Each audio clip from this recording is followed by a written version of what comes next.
In this video, we're going to look at the slope of a line and how to calculate the slope of a line. So when we talk about slope, all we mean is that the slope of a non-vertical line passing through two distinct points, x1, y1, and x2, y2, is simply defined by the formula m equals y2 minus y1 over x2 minus x1. So in other words, we're finding the difference in the y coordinates or y values of the 2 points, and then we're writing that as a ratio over the difference in the x values or x coordinates of the 2 points.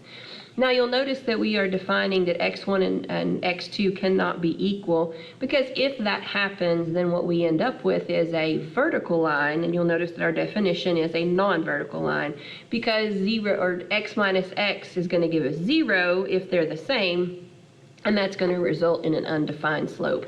So we'll talk about what that means a little bit later on, but just keep in mind that for right now, this is referring to finding the slope of a non-vertical line. Now, there are some basic movements of the line that we can determine based on its slope. For example, a line with a positive slope always rises from left to right.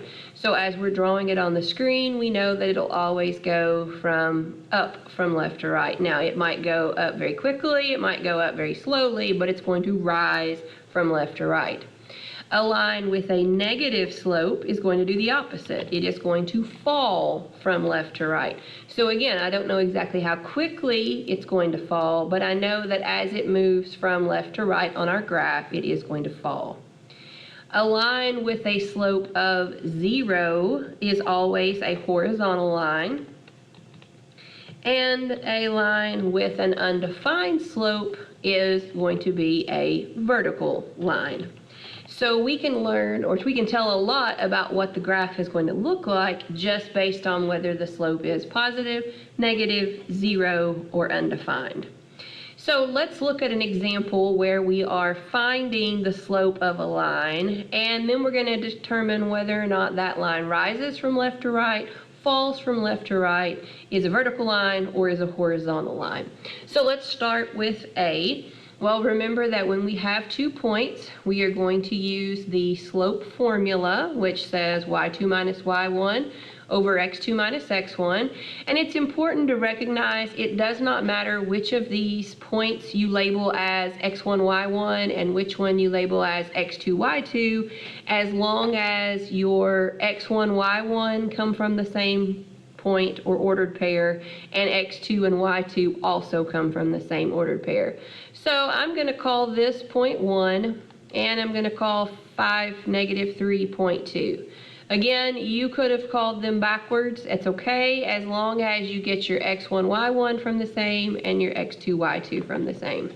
So slope formula says m is equal to y2 minus y1. So y2 is the y value of 0.2. So in this case, y2 is going to be negative 3. Minus y1 is the y value of 0.1. So in this case, 2 over x2, well, again, in this case, x2 is going to be the x value of 0.2, so 5, minus, and remember, this minus comes from the formula right here, minus x1, which is going to be the x value of 0.1. So we end up with negative 5 on top, and 5 minus 1, or 4 on bottom. So our slope is a negative 5/4, which means that we're going to have a change on y of negative 5, which would be down 5, and a change on x of positive 4, which would be to the right 4, anytime that we want to get from one point on the line to another point on the line.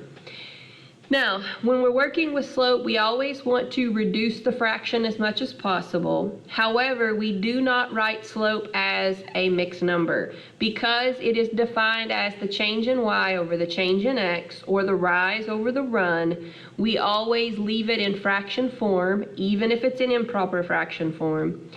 There are a few specific cases when we are working with application problems that we may want to write it as a decimal, but in general, we don't write it as a decimal, and we never want to write it as a mixed number. So in this case, my slope would be a -5/4.